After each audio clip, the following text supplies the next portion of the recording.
It's interesting because the original script, the Alejandro was the main character. Like the movie starts with him and ends with him, and it's following him as the protagonist of his revenge. It's like a classic revenge story of him getting killing the family at the end. But they decided to change it, and they just decided to have it be through the perspective of Kate, who's you think she's the protagonist, but she really has no character arc. Nothing.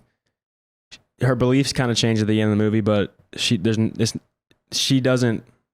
She's not the protagonist. It is Benedict del Toro's character. Yeah. Alejandro is the main character. Yeah, she's us. You know, she's just, if you pulled somebody off the street that, you know, well, not anybody off the street, but essentially like you're just taking somebody from the audience and putting them in the back of an SUV, crossing the border and seeing, and you just, all your instructions are to just sit there and be a sponge. Because the whole movie, you're in the dark with her. Yeah. Which is great because it's kind of interesting because the characters in the movie use her as a tool. Yeah. And Taylor Sheridan, at least Denis Villeneuve, with how he changed the story, just uses her as a tool to make us in the dark and kind of tag us along this dark story. Yeah. So it's kind of interesting that the characters use her and also the screenwriters also use her just as a tool, tricking you into thinking this is her story, but it's not her story. Yeah. It's just, I really don't think I've ever seen a movie done that way. We're like, because Alejandro is like, yeah, like you said, the protagonist, like the soul of the movie, pretty much. And like, you don't even know what he's up to until right there at the end. You know, you can start picking up on, you know, you get like little hints. You know, you got the guy that comes up to him before he does the interrogation on the cartel member that they capture. Yep. And he's like, I'm sorry about what happened to you. And you're just like, okay. Like now we know that he does have an agenda, because you're kind of, who is this guy? Is he CIA? Yeah. But he straight up says, he's like, no, I'm from Colombia. Like that's where I was last. That's where I came from. It's like working for the cartel. Yeah. And you're just like, wait, that doesn't make any sense. Like, how'd you get in with the CIA? Yeah. Why am I working with you? Yeah. So it's yeah, pretty nuts. And then just kind of what you were saying, like it was all written around him, like it's all for him. But then he went on, I watched an interview where he said that him and the director of the film, like Benicio,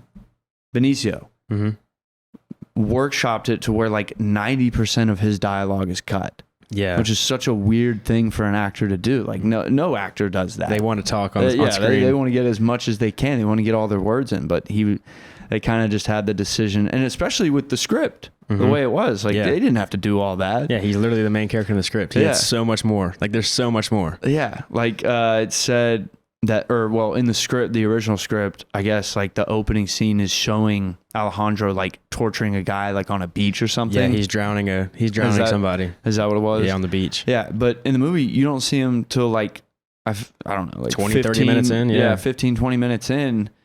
That's just crazy. Yeah, just this guy sitting on a plane, sunglasses, doesn't really say much, and then all of a sudden he just nightmare. Yeah. And you're like, what is going on? Yeah, like, what are we doing? Yeah. So it's a smart way to go about it if you can get the audience to like really buy in, like from the get go, which is done well, I think. Because you hooked in with Kate with her wanting to do good, and then all the crazy shit that happens with the cartel, and you're like, okay, maybe she's gonna be able to stop this horrible shit we just saw in the first opening scene. Yeah. But then it morphs as the movie gets darker and they get closer to their mission. You start seeing the real darkness, and then like it switches over to Alejandro, who is just fucking pretty much has no soul anymore. Like he is just a fucking what else is there to lose? Exactly. You know, he's lost his wife and daughter in the most brutal fashion. Yeah. And was he a lawyer or right? Yeah, is he a lawyer? He was a lawyer in Mexico stopping the cartels.